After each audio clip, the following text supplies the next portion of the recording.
Hello girls, मैं हूँ doctor Shweta व्यास, सहायक आचार्य गृह विज्ञान, राजकीय मीरा कन्या महाविद्यालय उदयपुर, राजस्थान। और हम लोग कम्युनिटी हेल्थ पढ़ रहे हैं। फिर से आपको याद दिलाती हूँ कि हम लोग प्रोग्राम्स पढ़ रहे थे। कौन से प्रोग्राम्स? जो कि बच्चों और महिलाओं के लिए बहुत ज़्यादा आवश्यक है, जो कि बहुत ज़्यादा उनके विकास के लिए, कल्याण के लिए सरकार द्वारा चलाए गए हैं, या फिर आगे हम पढ़ेंगे अंतर्राष्ट्रीय स्तर पर भी चलाए गए हैं।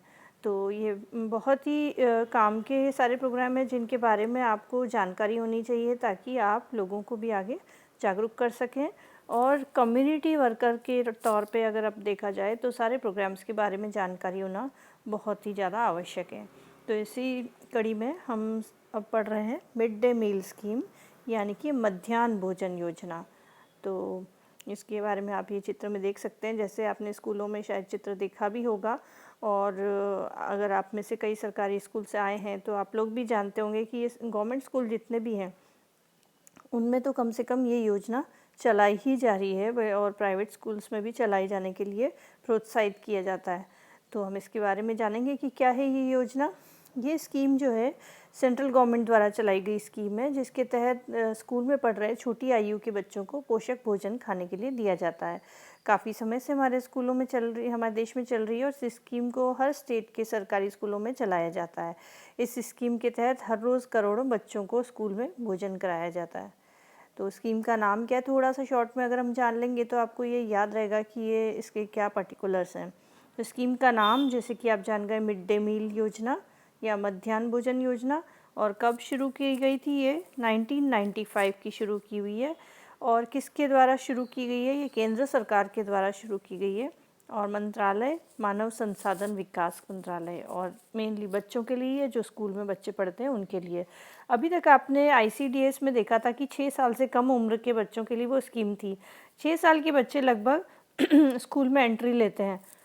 5 से 6 साल के बच्चे जो है ज़्यादातर स्कूल में एंट्री ले लेते हैं। तो उन बच्चों के लिए फिर ये मिड डे मील योजना चलाई गई, ताकि वो पढ़ाई के साथ साथ उनको पोषक भोजन भी मिल सके। और ये एक साइट है जो दी हुई है, जिससे आप आगे भी इसके बारे में जानकारी प्राप्त करना चाहें तो कर सकते हैं। अब इसके बजट पर आते हैं। तो हर 5 साल में, यानी कि हर 5 ईयर प्लान में सरकार द्वारा मिड डे मील स्कीम से जुड़ा हुआ बजट तय किया जाता है। 11वें 5 ईयर प्लान में मिड डे मील स्कीम के लिए सरकार ने 9 अरब का बजट निर्धारित किया था, जबकि 12वें में 901.55 अरब का बजट रखा था। यानी देखिए कितना इंक्रीज़ किया है इन्होंने इस बजट को। और केंद्र और राज्य सरकारों द्वारा इस खर्चे को साझा किया जाता है। जितना भी खर्चा इस स्कीम को लेकर आता है, इसमें से केंद्र सरकार 60% यानी 60%, और राज्य सरकारें जो है 40% देती हैं। केंद्र सरकार भोजन के लिए अनाज और वित्त पोषण प्रदान करती है, जबकि संघीय और राज्य सरकारों द्वारा सुविधाओं, परिवहन और श्रम की लागत का खर्चा उठाया जाता है। तो इस तरह से 60-40 किया हुआ है। क्यों शुरू की गई ये स्कीम? ये एक convention on the rights of the child, एक मानव अधिकार संधि है, जो कि उनकी की हुई है, जो अंतर्राष्ट्रीय स्तर की संधि है। और इस संधि का हिस्सा भारत भी है। ये संधि बच्चों के नागरिक, राजनीतिक, आर्थिक, सामाजिक, स्वास्थ्य और सांस्कृतिक अधिकारों से जुड़ी हुई संधि है। भारत भी इस संधि का सदस्य है, इसलिए ये भारत की जिम्मेदारी थी कि वो अपने देश के बच्चों को पर्याप्त पौष्टिक खाद्य पदार्थ मुहैया कराएं। और इसलिए सरकार ने मिड डे मील को स्टार्ट करने का निर्णय लिया था। और इस तरह से ये राष्ट्रीय खाद्य सुरक्षा अधिनियम 2013 के अंतर्गत शुरू किया गया। तो बच्चों, आप जान गए अब सबसे पहले ये कब शुरू की गई? 15 अगस्त 1995 में स्टार्ट किया गया था। और सबसे पहले इस स्कीम को 2000 से अधिक ब्लॉक के स्कूलों में लागू किया गया, ताकि देखा जाए कि ये किस तरह से चलेगी और कोई परेशानी तो नहीं आ रही है। इस स्कीम के सफल होने के बाद में इस स्कीम को साल 2004 में पूरे देश के सरकारी स्कूलों में लागू कर दिया गया। और इस वक्त ये हमारे पूरे देश के सरकारी स्कूलों में चल रही है। किन स्कूलों के बच्चों को मिलता है इससे फ़ायदा? तो जैसा कि मैंने आपको कहा कि सरकारी स्कूल में ही ये मेनली हो रहा है, और जगहों पर अभी सरकार नहीं दे रही है। तो सरकारी स्कूलों के प्राइमरी और अपर प्राइमरी कक्षा के छात्रों को सरकार सहायता, स्थानीय निकाय शिक्षा गारंटी योजना से जुड़े स्कूलों के छात्रों को वैकल्पिक अभिनव शिक्षा केंद्र, मदरसे और श्रम मंत्रालय द्वारा संचालित राष्ट्रीय बाल श्रम परियोजना स्कूल में पढ़ने वाले छात्रों को फ़ायदा मिलता है। तो ये आप जान लें और इस चीज़ को नोट कर लें कि किस किस तरह के स्कूल जो है वो इस क्राइटेरिया के अंदर आ रहे हैं। इस स्कीम के अनुसार जो भी बच्चे ऊपर बताए गए स्कूलों के प्राइमरी और अपर प्राइमरी कक्षा में पढ़ते हैं, उन्हें हर रोज़ यानी कि जिस दिन वर्किंग डे है जिस दिन, मुफ्त में मध्याह्न भोजन करवाना अनिवार्य है, यानी कि लंच उनको करवाना ज़रूरी है। ये स्कीम इसलिए है कि बच्चों को अच्छा भोजन मिल जाए और इस स्कीम के उद्देश्य इस प्रकार से हैं, जैसे फर्स्ट है बच्चों का बेहतर विकास हो। आज भी हमारे देश में कई लोग हैं जो कि अपने परिवार को 2 वक्त का खाना देने में असमर्थ है, जिसके कारण इन परिवार से नाता रखने वाले छोटे बच्चों का मानसिक विकास पूरा नहीं हो पाता है। शारीरिक तो नहीं होता और साथ में मानसिक भी नहीं होता। तो स्कूल में पढ़ने पर भी उनको उतना ज्ञान नहीं मिल पाता और बच्चे बार बार फेल होते हैं, ड्रॉप आउट होते हैं, ये सारी चीज़ें होती है इसके अंदर। तो इसलिए सरकार सरकारी स्कूलों में पढ़ने वाले गरीब बच्चों को मिड डे मील के जरिए पोषक भोजन उपलब्ध कराती है, जिससे कि उनका अच्छे से विकास हो सके। दूसरी पॉइंट है ज़्यादा से ज़्यादा बच्चे स्कूल जा सकें, क्योंकि ये भी एक बहुत बड़ा उद्देश्य है, जो कि शिक्षा का अधिकार हम बच्चों को देते हैं, लेकिन बच्चों के क्योंकि खाने पीने की व्यवस्था पूरी नहीं होती, तो कमाने के लिए या फिर किताबों वगैरह के लिए पैसे नहीं होने पर लोग माँ बाप जो है बच्चों को स्कूल नहीं भेजते हैं।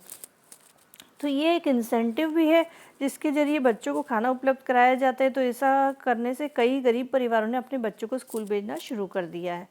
अब सूखा प्रभावित क्षेत्रों के बच्चों को भी खाना मुहैया कराना, इस स्कीम के तहत जिस दिन भी स्कूल खुले होते हैं उस दिन बच्चों को भोजन करवाना अनिवार्य होता है। वहीं गर्मी की छुट्टियों में स्कूल बंद होने के कारण बच्चों को भोजन नहीं मिल पाता है, लेकिन साल 2004 में सरकार ने गर्मी की छुट्टियों के दिन भी इस स्कीम को सूखा प्रभावित क्षेत्रों के स्कूलों में चलाए जाने का निर्देश दिए थे। इसके बाद से इन इलाकों के बच्चों को गर्मी की छुट्टियों में भी भोजन दिया जाता था। अब किस मंत्रालय को सौंपी गई ये जिम्मेदारी? इसके लिए जैसा कि हमने पहले बताया, ह्यूमन रिसोर्स डेवलपमेंट मिनिस्ट्री यानी कि मानव संसाधन विभाग, और इसको अब हम शायद शिक्षा विभाग के रूप में भी जानेंगे, आगे जाकर के चेंजेस हो रहे हैं नाम में, तो इसको फिर से हम बाद में डिस्कस कर सकते हैं। इस मंत्रालय द्वारा इस स्कीम से जुड़ी गाइडलाइंस बनाई गई है और साथ ही इस मंत्रालय द्वारा कई ऐसी कमेटी बनाई गई है जो कि इस स्कीम को और बेहतर बनाने के लिए कार्य करती है। हर राज्य में बनाई गई है कमेटी, जैसे कि नेशनल लेवल कमेटी है, ताकि कोई भी तरह की गड़बड़ी ना हो और सही तरह का खाना हर बच्चे को मिल पाए, क्योंकि बहुत बड़ी स्कीम में कोई न कोई गड़बड़ी होने का चांसेस रहते हैं, तो इसलिए ये स्कीम कमेटीज़ बनाई गई है। तो नेशनल लेवल कमेटी के अंदर क्या है कि अधिकारी समिति है, राष्ट्रीय स्तर की स्टीयरिंग सह निगरानी समिति है जिसको NSMC कहा जाता है, और कार्यक्रम स्वीकृति बोर्ड इस स्कीम की मॉनिटरिंग करता है। और ये कमेटी सीधे तौर पर मानव संसाधन मंत्री द्वारा हेड की जाती है, यानी कि गवर्न की जाती है। फिर स्टेट लेवल पे देखा जाए तो राज्य स्तरीय संचालन सह निगरानी समिति उसी तरह का लेवल जो स्टेट पे आ जाएगा, और ये कमेटी राज्य के मुख्य सचिव की अध्यक्षता में कार्य करती है। फिर जिला स्तर पे आते हैं तो हर राज्य के प्रत्येक जिले में भी एक कमेटी का गठन इस स्कीम की निगरानी करने के लिए किया गया है, और हर जिले की जिला स्तर समिति ये सुनिश्चित करती है कि उनके जिला स्तर के अंदर आने वाले सभी लाभान्वित स्कूलों में बच्चों को इस स्कीम के तहत अच्छा खाना दिया जाए। और इसकी अध्यक्षता कौन करता है? लोकसभा के वरिष्ठ सदस्य।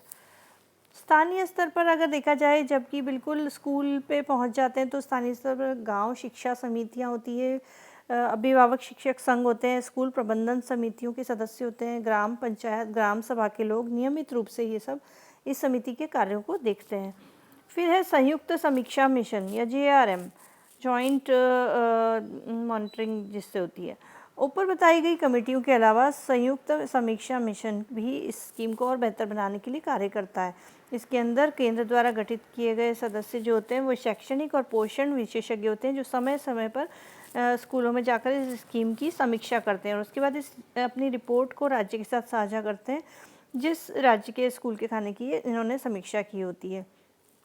जिससे क्या होता है कि कोई भी अगर चेंजेस लाने हो सकता है कि जो खाना है वो उसमें कोई दिक्कत आ रही हो, जैसे कि जल्दी ख़राब हो जाता है या फिर कि जल्दी उसके अंदर खराबी आने के चांसेस हैं, या फिर जिसको हैंडल करने में मुश्किल आ रही है, या फिर उसका पोषक जो लेवल है, जो न्यूट्रिएंट लेवल है वो कम हो, तो ऐसी कोई भी परेशानी होने पर ये अपनी रिपोर्ट बताते हैं और सजेशंस देते हैं कि क्या चेंजेस किए जा सकते हैं, और उसके अनुसार टाइम टाइम पे चेंजेस आप देखते हैं। जब आप अगर न्यूज़ देखते हैं तो आपको पता चलेगा कि चेंजेस आ रहे हैं। जैसे कभी ऐसा होता है कि फ्रूट्स इंट्रोड्यूस किए हैं, कभी कहते हैं कि आपको सातों दिन डिफरेंट भोजन देना है, हरी सब्जियों का समावेश करना है, कि कम से कम एक फल दिया जाना है, और अभी सुनने में आ रहा है कि शायद दूध दिया जाएगा।